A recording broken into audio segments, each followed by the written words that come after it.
Hello everyone play देखो तो स्वागत करछे आ गोटे नया वीडियो को। तो आज आम पार्ट 2 जोटा कि भाषार प्रकार भेद पढ़ा +3 फर्स्ट ईयर बा फर्स्ट सेमिस्टर एग्जाम जो मानकर एई वर्ष 2026 बा 27 है। तो देखा पे देखो आज आम पढ़ा भाषार प्रकार भेद।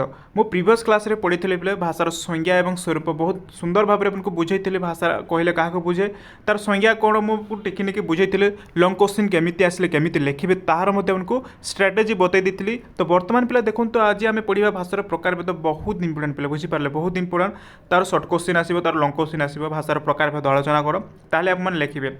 तो देखो तो समस्ते पिला देखो वीडियो को चैनल को जल्दी जल्दी सब्सक्राइब कर दिंतु आ समस्ते सांग सहित शेयर कर दिंतु। आम क्लास कंटिन्यू करुचु प्रत्येक क्लास मन को सारी देवी सहित अन्य क्लास एसएससी बीएससी आमको एमडीसी अच्छे जहाँ भी आम फास्ट ईयर क्लास यही माने चैनल माध्यम शेष हो। तो चलो आम फटाफट स्टार्ट करवा वीडियो को। देख पिले प्रथम हूँ आमको भाषार प्रकार भेद कहले बहुत गुड़ाए भाषा अच्छे आपंकर माने 10टी भाषा आपको मिनिमम लिखा पड़ा। तो मैं उनको गोटे गोटे को पढ़ी है ये जिते भाषा मुझे आलोचना करुँचे माने जी जाऊँगी सारिबा देन आवे नेक्स्ट आउ गोटे पार्ट 2 वीडियो आम आनिबा बुझीपारे। तो देख तो जिनस है देखो प्रथम है मूल भाषा पिले है प्रथम भाषा आसूँ मूल भाषा मूल अर्थ कौन रूट जोटा कहुए पिले है। तो मूल भाषा देख मूल भाषा हूँ बुझे आम मूल भाषा क्या कहुए देख देख बोले जो भाषा बृहत भाषार बहुशाखा प्रसार भाषा सृष्टि होता है आम मूल भाषा कही था। माने पे देखो जो भाषा बृहत भाषार माने गोटे भाषा मूल भाषा हूँ गोटे मूल भाषा है इंडो यूरोपीय भाषा गोटे मूल भाषा हूँ माने गोटे भाषारू से माने तार गोटे भाषा सृष्टि होची आ गोटे भाषा सृष्टि होची एमती माने हजार भाषा सृष्टि होची है।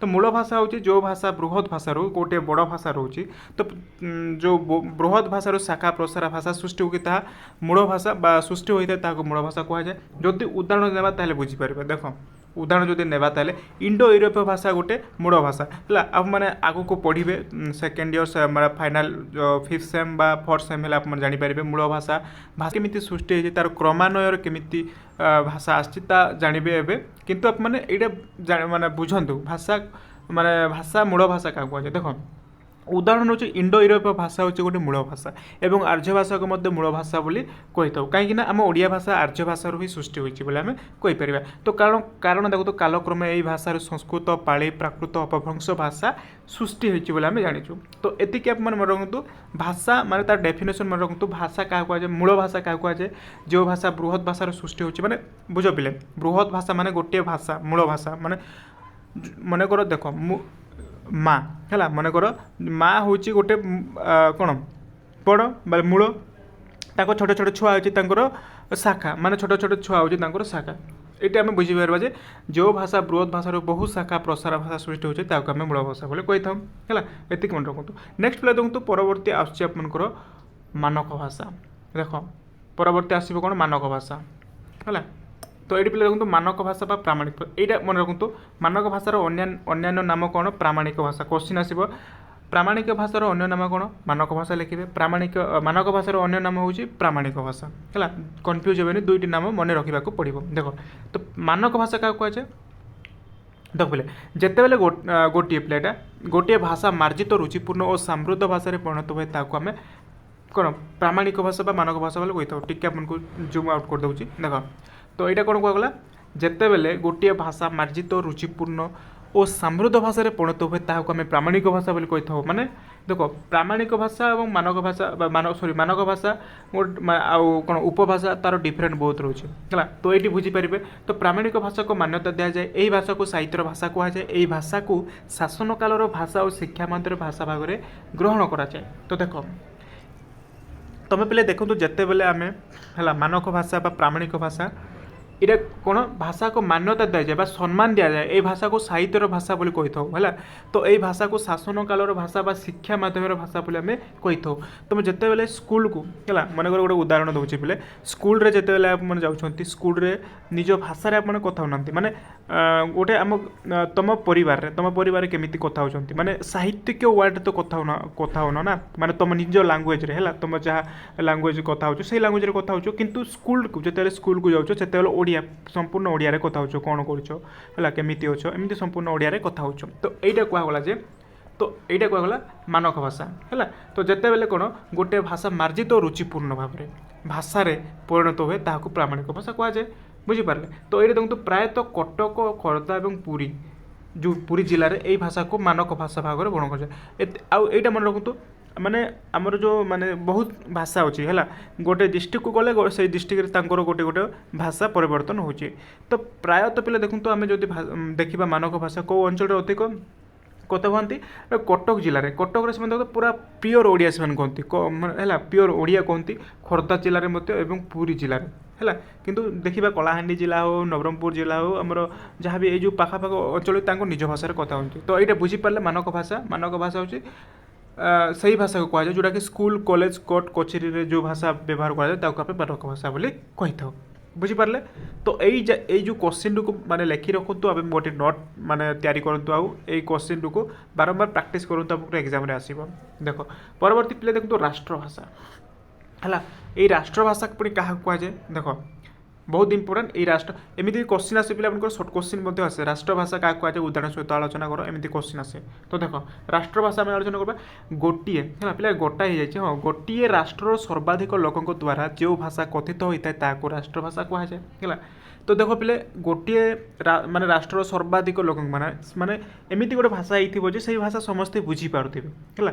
ତ ସେଇ ଭାଷା ସମସ୍ତେ ବୁଝିପାରୁଥିବେ, ଯେଉଁଟାକି ଭାରତର ରାଷ୍ଟ୍ର ଭାଷା ହେଉଛି ହିନ୍ଦୀ। ପିଲା ଦେଖନ୍ତୁ ହିନ୍ଦୀ ତୁମେ ଯେଉଁ ଜାଗାକୁ ବି ଯାଅ ହେଲା, ହିନ୍ଦୀ ସମସ୍ତେ ବୁଝିପାରୁଛନ୍ତି, ବା ହିନ୍ଦୀ ହେଉଛି ଗୋଟେ ରାଷ୍ଟ୍ରଭାଷା ବୋଲି ଆମେ କହିପାରିବା। ତ ଏଇଟା କୁହାଗଲା ଯେ ଗୋଟେ ରାଷ୍ଟ୍ର ସର୍ବାଧିକ ମାନେ ସମସ୍ତଙ୍କର ଲୋକଙ୍କ ଦ୍ୱାରା ଯେଉଁ ଭାଷା କଥିତ ହୋଇଥାଏ ତାକୁ ଆମେ ରାଷ୍ଟ୍ରଭାଷା କହିପାରିଥାଉ ହେଲା। ଏତିକି ଜଷ୍ଟ ଆପଣଙ୍କର ରାଷ୍ଟ୍ରଭାଷା ରହିଲା ହେଲା। ଉଦାହରଣ ଦେଇଦେବେ ହିନ୍ଦୀ।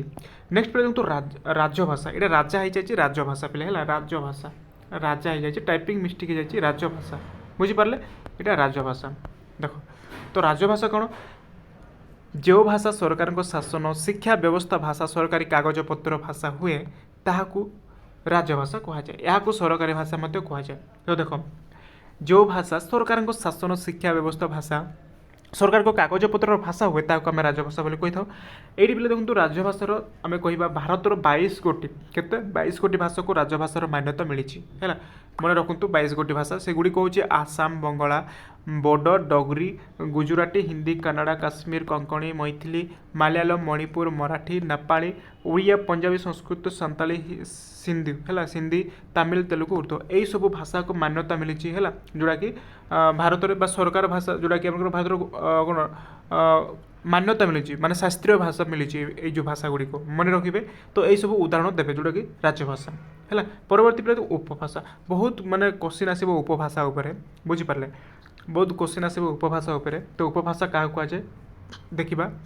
ଦେଖ ଉପଭାଷା ହେଉଛି ପିଲେ ନିର୍ଦ୍ଦିଷ୍ଟ ଭୌଗୋଳିକ ଅଞ୍ଚଳରେ ବସବାସ କରୁଥିବା ଲୋକମାନଙ୍କ ମଧ୍ୟରେ ଯେଉଁ କଥିତ ଭାଷାର ବ୍ୟବହାର କରାଯାଏ ତାହାକୁ ଉପଭାଷା କୁହାଯାଏ। ତ ପିଲା ଏଇଠି ଆମେ ବୁଝିବୁ ଉପଭାଷାର ଅର୍ଥ। ତ ଏହାର ଇଂରାଜୀ ପ୍ରତିଶବ୍ଦ ବହୁତ ଇମ୍ପୋର୍ଟାଣ୍ଟ। ଇଂରାଜୀ ପ୍ରତିଶବ୍ଦ ହେଉଛି ଡାଇଲେକ୍ଟ ହେଲା। ଡାଇଲେକ୍ଟ ବୋଲି ଉପଭାଷାର ଇଂରାଜୀ ପ୍ରତିଶବ୍ଦ କୋଶ୍ଚିନ୍ ଆସିବ। ଉପଭାଷାର ଇଂରାଜୀ ଶବ୍ଦ କ'ଣ? ଡାଇଲେକ୍ଟ ଲେଖିବେ। ତ ଏଇ ଡେଫିନେସନ୍ ତ ମନେ ରଖନ୍ତୁ। ନିର୍ଦ୍ଦିଷ୍ଟ ଭୌଗୋଳିକ ଅଞ୍ଚଳରେ ବସବାସ କରୁଥିବା ଲୋକମାନଙ୍କ ଦ୍ୱାରା ଯେଉଁ କଥିତ ଭାଷା ବ୍ୟବହାର କରାଯାଏ ତାକୁ ଆମେ ଉପଭାଷା କହିଥାଉ। ମନେକର ପିଲା ଦେଖନ୍ତୁ ଆମେ ମାନେ ନିଜ ଭାଷାରେ ମାନେ ନିଜ ଅଞ୍ଚଳର ଭାଷା ମାନେ ଯାହା ଆମେ କଥାବାର୍ତ୍ତା କରୁଛୁ ସେଇ ଭାଷାକୁ ଆମେ ଉପଭାଷା କହିଥାଉ ହେଲା। ମାନେ ଭାଷା ବହୁତ ପ୍ରକାର ଅଛି, ମାନେ ଗୋଟିଏ ଡିଷ୍ଟ୍ରିକ୍ଟକୁ ଗଲେ ସେଇ ଭାଷା ମାନେ ଚେଞ୍ଜ ହେଇକି ଯାଉଛି। ବୁଝିପାରିଲେ? ତ ଏଇଠି ବୁଝିବା ଉପଭାଷା। ଉପଭାଷା ମାନେ ନିର୍ଦ୍ଦିଷ୍ଟ ଭୌଗୋଳିକ ଅଞ୍ଚଳର ଛୋଟ ଛୋଟ ଗାଁରେ ଯେଉଁମାନେ ଭାଷା କହିଥାନ୍ତି ପିଲେ ହେଲା। ନିର୍ଦ୍ଦିଷ୍ଟ ଅଞ୍ଚଳ ମାନେ କ'ଣ? ଛୋଟ ଛୋଟ ଗାଁରେ ଯେଉଁ ଅଞ୍ଚଳରେ ବସବାସ କରୁଥିବା ଯେଉଁ ଆଦିବାସୀ ନିରୀହ ଲୋକମାନଙ୍କର ଯେଉଁ ଭାଷା କଥିତ ଭାଷା ବ୍ୟବହାର ହୋଇଛି ତାହାକୁ ଆମେ ଉପଭାଷା ବୋଲି କହିଥାଉ ପିଲେ ହେଲା। ଏତିକି ମନେ ରଖିଲେ বা ଜାଣିପାରିଲେ ବୁଝିପାରିଲେ ଉପଭାଷାର ମାନେ ତାର ମାନେ ଡେଫିନେସନ୍। ଦେନ୍ ଦେଖ ଏଇଠି ହେଉଛି ଆମର ବହୁତ ଇମ୍ପୋର୍ଟାଣ୍ଟ। ଏଠି ଦେଖନ୍ତୁ ଏଇ ଉପଭାଷାକୁ କିଏ କ'ଣ ମତ ଦେଇଛନ୍ତି ଆପଣଙ୍କର କୋଶ୍ଚିନ୍ ଆସିବ। ଏଇ 3 ଜଣଙ୍କ ନାମ ନିହାତି ମନେ ରଖନ୍ତୁ। ଉପଭାଷାକୁ କିଏ କ'ଣ କହିଛନ୍ତି ଦେଖ। ପ୍ରଥମ ଜିନିଷ ହେଲା ଡକ୍ଟର ସୁକୁମାର ସେନ ଏହାକୁ ଉପଭାଷା ବୋଲି କହିଛନ୍ତି ହେଲା। ଡକ୍ଟର ସୁକୁମାର ସେନ ଏହାକୁ ଉପଭାଷା ବୋଲି କହିଥିଲେ ଏବଂ ଡକ୍ଟର ଶ୍ୟାମ ସୁନ୍ଦର ଏହାକୁ ବିଭାଷା ବୋଲି କହିଥିଲେ। କ'ଣ? ବିଭାଷା ବୋଲି କହିଥିଲେ। ଡକ୍ଟର ଭୋଲାନାଥ ବିଲେ ହେଲା ଭୋଲାନାଥ ତିୱାରୀ ଏହାକୁ ବୋଲି ଭାବରେ ଗ୍ରହଣ କରିଛନ୍ତି ହେଲା। ଏଇଟା ବହୁତ ଇମ୍ପୋର୍ଟାଣ୍ଟ। ତ ପିଲା ଦେଖନ୍ତୁ ଆଜି ପାଇଁ ଏତିକି ଥାଉ। ନେକ୍ସଟ କ୍ଲାସ୍ରେ ଆମେ ପଢ଼ିବା ହେଲା। ନେକ୍ସଟ କ୍ଲାସ୍ରେ 5 ନମ୍ବର ତକ ଆମେ ପଢ଼ୁଛୁ। ନେକ୍ସଟ କ୍ଲାସ୍ରେ 6, 7, 8, 9, 10 ହେଲା। ମିନିମମ୍ କ'ଣ प्रकारभेद भाषार प्रकारभेद 10टी आपको लिखिले आपंकर माने भल मार्क आसो तो मुझे नेक्स्ट क्लास रे आपको स्टार्ट करी कंटिन्यूअसली 6 नंबर पर्यंत 6 7 8 9 माने नेक्स्ट क्लास रे संपूर्ण भाव में जो भाषार प्रकारभेद आम सारीदेवा बुझीपारे। तो आज ये तो समस्त को भिड कौन शेयर करदे और समस्ते भिड को कौन जदि चैनल को न आस चैनल को सब्सक्राइब करदे कहीं आप भिडियो देखिए ताहले क्लास करने आमको भल लगे तेणुक समस्त को शेयर करदे समस्त देखिए भिडियो को समस्त शेयर करदे और समस्त सेमती करवा प्रत्येक क्लास करवा ता सहित आम सर्ट क्वेश्चन आंसर माने एग्जाम रे केमती क्वेश्चन आस तार आम स्ट्राटेजी आम संपूर्ण भाव में आलोचना करवा बुझीपारे। तो प्लीज आज ये था आशा करूँ किसी भिडियो भल लगी रही धन्यवाद।